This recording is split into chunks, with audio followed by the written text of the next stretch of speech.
한국의 백두산에 관한 이야기가 다시 불거지며 한국인이 미처 몰랐던 사실이 네티즌 간에 다뤄지고 있습니다. 백두산이 지금까지 알려진 바와는 전혀 다르게 북한이 중국에 판 것이 아니었다고 하는데요. 강대국들에 의해서 백두산의 영역이 결정되었고 결국 지금까지 오게 되었다는 것으로 언급됩니다. 한국 사람들이 백두산에 대해 잘못 알고 있는 것은 무엇이며 당시 강대국들이 무슨 일을 했는지 살펴보겠습니다. 우선 한국의 역사는 그야말로 주변 강대국들에 의해서 큰 영향을 받아왔고 그 가운데 국가의 영토가 문제가 됩니다. 특히 일제로부터 광복을 맞은 이후에 남과 북이 따로 통치되면서 결국에는 그것이 남북으로 한반도가 나뉘는 결과가 되었죠. 강대국들은 한반도를 한국의 의지와는 상관없이 자신들이 마음대로 정했으며 지금까지의 분단으로 이어졌습니다. 게다가 이러한 일은 현재 진행형으로 비단 과거에만 강대국이 한국의 영토를 점령하겠다는 생각을 하는 게 아닙니다. 2010년경 미국의 국방부에서 북한 붕괴 시 그 다음엔 어떻게 할 것인가에 대한 자료가 유출된 바 있습니다. 그런데 이곳에는 미국, 중국, 러시아 그리고 일본까지 각각 북한을 4분할하여 통치한다는 시나리오가 있습니다. 지역 안정화라는 명목으로 해당 국가들은 한반도가 자리 잡을 때까지 통치하겠다는 의지를 보여줍니다만 대한민국이 그러한 역량이 없는 것도 아니고 말이 좋아 지역 안정화이지 자신들이 그냥 차지하겠다는 것으로 보입니다.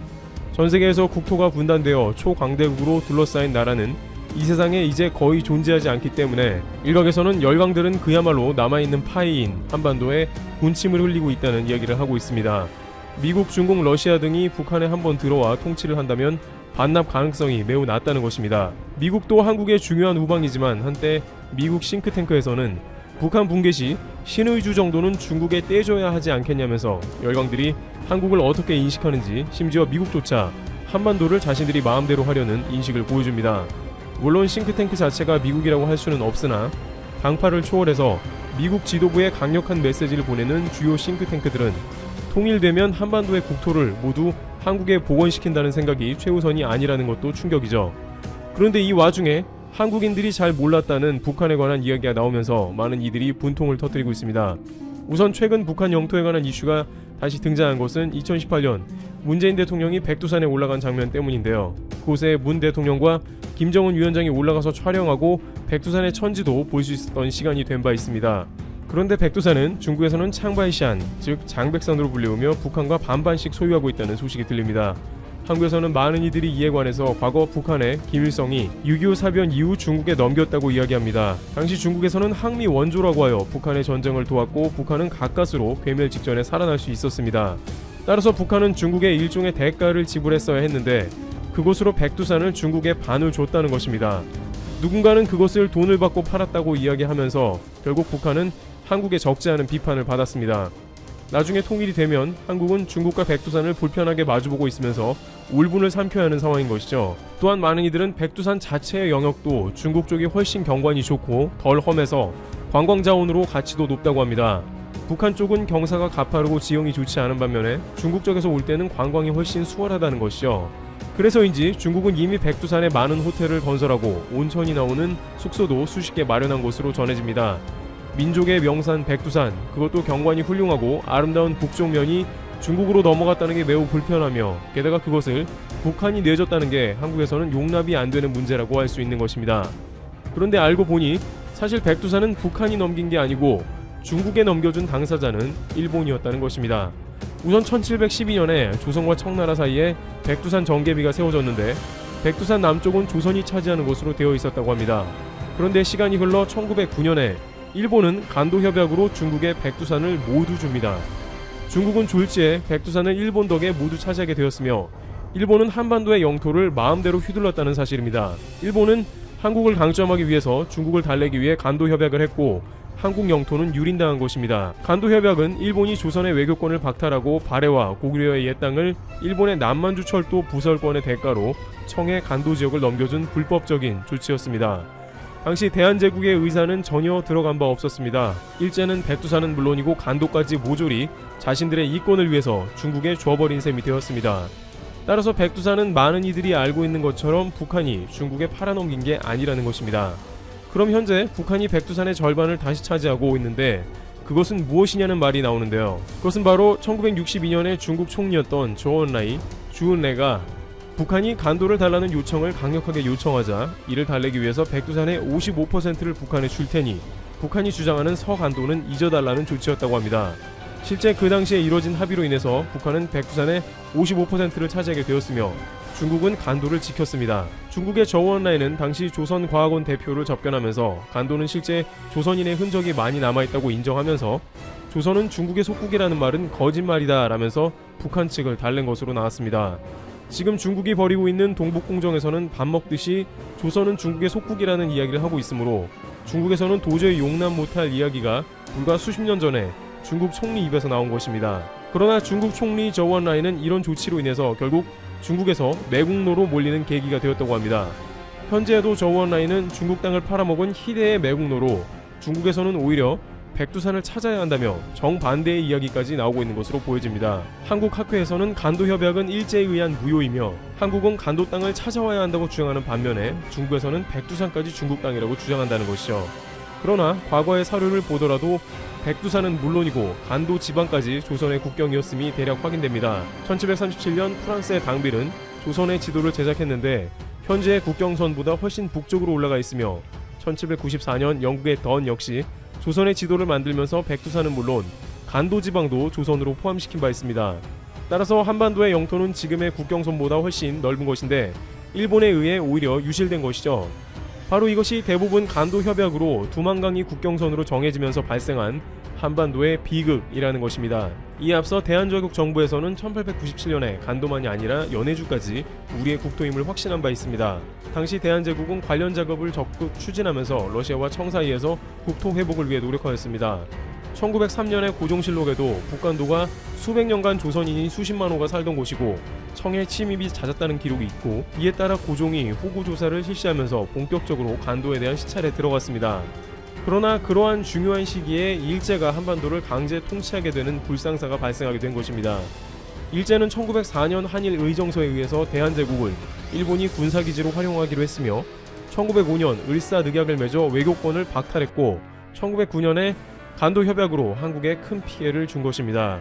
일각에서는 일본이 한반도를 유린하고 큰 피해를 준 것뿐만 아니라 실제로 간도 지방도 잃게 한 것이 사실이며 그 가운데 백두산도 중국에 넘겨준 게 돼버렸다면서 북한이 팔았다는 소문도 일본이 낸 것으로 추측하기도 했습니다. 그러나 앞서 저우언라이에게 북한도 백두산을 받으면서 간도를 건드리지 않겠다는 협약을 했기 때문에 이는 추후 대한민국 평화통일 시에 반드시 중국과 협상을 해서 찾아야 하는 땅으로 거론되고 있는 것이죠. 많은 이들은 한국이 자주국방을 강화하며 평화통일을 반드시 이뤄야 하는 이유로 영토 주권을 중요 이유로 듭니다. 만약 평화통일이 되지 않는 경우에는 한국 주변의 열강이 불과 짧게는 수십 년, 길어봤자 100년 전에 한국의 영토를 자신들이 마음대로 휘저었던 전력이 있었기 때문에 한국은 이를 절대 방조하면 안 된다는 것입니다. 따라서 한국은 주변국 누구도 쉽게 건드릴 수 없는 국방력 강화를 위해서 모든 역량을 집중해야 하며 만약 갑작스러운 북한의 붕괴가 있더라도 한국의 영토를 지키는 것을 최우선 목표로 해야 된다는 것입니다.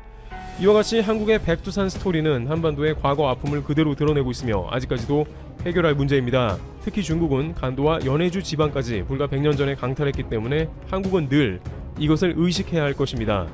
또한 일본은 한반도의 영토를 유린했던 장본인이기 때문에 자주국방을 강화하며 경계를 게을리하면 안 될 것입니다. 2019년 한국원자력연구원의 블라인드 공개 채용에서 중국인을 선발한 사실이 드러나 화제입니다. 한국원자력연구원은 1959년 개원 이후로 단 한 번도 외국인을 정규직 연구원으로 뽑은 적이 없을 정도로 보안 수준을 높게 유지하는 국가연구기관입니다. 그럼에도 이번에 중국인을 채용하게 된 것은 이때 당시 이 지원자의 한국어 실력이 워낙 출중하여 도저히 외국인이라고 생각할 수 없었기 때문이라고 하는데요. 다행히도 최종 면접 이후 요구한 주민등록등본 등의 자료를 해당 지원자가 제출하지 못함으로써 이 지원자가 중국인이라는 사실이 드러났다고 합니다. 이후 이사위원회에서는 심의를 통해 해당 지원자의 채용을 보류하였는데 이 사실이 국내에서 인터넷을 통해 알려지자 네티즌들은 국가 기밀이 유출돼 뻔했다며 블라인드 채용을 맹비난하는 사태가 벌어졌습니다. 하지만 또 한편으로는 그만큼 중국인들이 언제라도 한국 기업에 침투하여 기술을 빼낼 수 있도록 위장하는 능력이 날이 갈수록 높아지고 있는 것을 알게 된 계기가 되기도 했는데요. 특히 중국은 빠른 시일 내로 전 세계 원전 수출 1위를 목표할 정도로 원자력 발전 기술 역정진에 큰 노력을 쏟고 있지만 막상 세계의 어느 곳에서도 기술을 인정받지 못하고 있기 때문에 정상급의 기술력을 가진 한국의 것을 당하고 있습니다. 그리고 이것은 반도체 굴기를 선언할 정도로 시진핑이 큰 힘을 들이고 있는 반도체 산업도 마찬가지인데요. 세후, 연봉, 산업, 주택자금, 5년마다 계약 자동갱신, 부장급 지위 부장 중국에서 전문연구원으로 근무하는 이들이 한국에서 중국의 정보를 공유하는 커뮤니티에 올린 중국 스카우트의 조건입니다. 이들의 대부분은 한국의 기업에서 재직하던 중 중국의 브로커로부터 이런 파격적인 제안을 받아 이직하였다고 하는데요. 해당 기업의 기밀을 누설하면 안 된다는 원칙도 무시한 채 모든 기술과 노하우를 중국에 전수하여 논란이었었죠. 게다가 최근에는 막상 이렇게 한국의 기밀을 유출시켰던 한국인들이 중국에서 이용 가치가 떨어지자 해고를 당하고 있다는데요. 계약서에서 명시한 계약 기간에 터무니없이 모자란 기간에 해고를 당하고 있습니다. 이런 상황에 국내 네티즌들은 나라를 팔아먹고 혼자 호의호식하려다가 망했다. 꼴 좋다라는 반응이 대부분인데요. 중국에서 또한 한국의 기밀을 되돌리는 수단까지 동원하면서 반도체 산업의 도약을 꿈꾸고 있지만 막상 드러나는 성과가 없어 난색을 표하고 있습니다. 심지어 이제는 필요가 없다고 생각해서 소홀히 대했던 한국의 소중함을 뼈저리게 느끼고 있는데요. 삼성의 공장이 철수한 지 2달도 채 안 된 기간에 중국의 수많은 도시에서는 극심한 후폭풍을 겪고 있습니다. 특히 광둥성 후이저우시 등에서는 삼성전자가 떠난 이후 인근 상권의 60%가 폐점을 하였으며 100여 동이 넘는 주거용 아파트가 가격 폭락을 맞이하며 부동산에서도 위기를 겪고 있습니다. 이에 중국의 권력 서열 2위인 리커창 총리는 삼성의 반도체 생산 공장에 직접 찾아갈 정도로 한국의 마음을 돌리는 데 필사적인데요. 한국은 이미 중국으로부터 마음이 떠나고 있기 때문에 모든 공장을 베트남으로 빠르게 옮기고 있습니다. 그리고 베트남에서는 GDP의 30%를 삼성에게 의존하고 있기 때문에 그 기회를 놓칠 리가 없는데요. 총리가 직접 삼성에게 반도체 공장을 세워줄 것을 요청하였고 이를 위해 세금 면제 등의 파격적인 혜택도 약속하였습니다. 때문에 한국의 입장에서는 우위함의 중국을 택할 이유가 없어 이미 엎질러진 물을 되담으려는 중국의 노력은 숲으로 돌아갈 가능성이 매우 높게 되었습니다. 중국의 위기는 이것으로 끝이 아닙니다. 제조 2025년을 선언할 정도로 중국이 큰 공을 들였고 이로 인해 이미 한국을 꺾었다라고 생각했던 제조업이 최근 들어 줄줄이 거부실함을 드러내며 무너지고 있는데요. 중국의 조선업은 저가공세와 내수 시장의 규모를 내세워 전 세계적으로 많은 물량을 생산해냈으며 이것을 본 다른 외국 기업들이 하나둘씩 중국에게 이를 맡기며 중국은 전 세계 수주량 1위의 자리를 한국에게서 가져올 수 있었습니다. 하지만 곧 중국산 선박에 문제가 많다는 것이 드러났고 이후 세계의 기업들은 다시 한국의 조선업계로 눈을 돌리게 됐죠. 그 결과로 지난 10월에는 한국이 전 세계 수주량 1위를 차지하여 2019년 종합에서도 당당히 1위를 낚아챘습니다. 또한 중국의 배터리 산업은 막대한 보조금을 기반으로 급성장을 해냈습니다. 하지만 공들인 기간과 금액에 비해 두드러진 성과를 보이지 못하자 내년부터 중국 정부에서는 배터리에 대한 보조금 지급을 중단한다는 결정을 내렸죠. 그리고 각종 글로벌 기업과 심지어 중국의 전기 자동차 기업에서도 한국의 배터리를 사용하는 전기 자동차가 늘어나자 중국의 배터리 산업 또한 결국 한국을 이기지 못했다는 평가를 받고 있습니다. 휴대폰 산업도 비슷한 양상인데요. 중국의 휴대폰 산업은 화웨이를 필두로 전 세계를 휩쓸고 있었습니다. 하지만 미국의 화웨이를 전격 공격함에 따라 큰 타격을 받았고 이 기회를 틈타 삼성전자가 다시 한번 전 세계 스마트폰 시장에서 도약을 준비하고 있습니다. 1%도 점유하지 못했던 중국 시장에서 또한 오지 분야에서는 30%에 달하는 점유율을 보여주며 반등을 하고 있죠. 도광영의 1991년 중국의 덩샤오핑이 강조했던 것으로 중국은 최소 100년간 크게 눈에 띄지 말고 조용히 힘을 길러야 한다는 의미입니다. 하지만 시진핑이 중국의 주석이 된 이후 중국은 정도를 넘어서 나대기 시작했고 결국 미국의 레이더망에 걸려 철저히 짓밟히고 있죠. 최근에는 국가부도의 위기에 처해 있다는 말도 나올 정도로 각종 금융위기도 머지 않았다는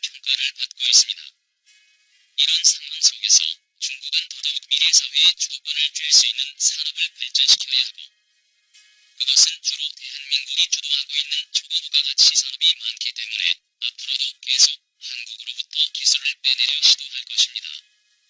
중국발 위기설? 위기는 말없이 온다. 중국에서 위기가 발생할 거란 얘기가 심심치 않게 나오고 있다. 이유는 둘이다. 하나는 1인당 국민소득이 1만 달러를 넘을 때 신흥국에서 위기가 자주 발생했다는 점이다. 이 점이 고도 성장이 끝나고 중간단계 성장으로 넘어오는 시기인데 높은 성장에 묻혀있던 부실 요인이 드러나면서 위기로 발전하는 경우가 많다는 것이다. 지금 중국이 그 지점에 와 있다. 또 하나는 부채다. 2008년 4조 달러였던 중국의 기업 부채 규모가 작년에 19조 8천억 달러로 5배 가까이 늘었다. 위험 수위에 도달한 게 분명하다. 2017년 국내 총생산 대비 256%인 중국의 부채 비율이 2022년에 290%가 될 거란 국제통화기금의 전망도 비슷한 맥락이다. 이렇게 늘어난 부채가 효율적으로 쓰였다면 문제가 없을 텐데 그렇지 못해 위험이 커졌다고 보고 있다. 중국의 부채 증가와 금융 부실은 한두 해된 문제가 아니다. 내용도 계속 달라져 처음에는 부실 채권 얘기가 나오더니 어떤 시점부터 그림자 금융으로 초점이 옮겨졌다. 부실 우려가 꾸준히 제기됐기 때문에 중국 정부도 손 놓고 있지 않았다. 부실 채권을 줄이기 위한 대책에 나섰는데 어느 정도 효과를 보고 있다. 중국같이 빠르게 성장하는 나라는 GDP 대비 부채 비율이 올라가는 게 당연하다. 투자를 비롯해 자금 수요가 많은 반면 비축해놓은 돈은 없어 그 차이만큼을 빚으로 해결해야 하기 때문이다. 그래서 부채 비율과 함께 해당 지표가 갑자기 올라가지 않았는지 살펴봐야 한다. 단기간에 급등할 경우 부채에 대한 대응 능력이 떨어져 문제가 발생할 수 있기 때문이다.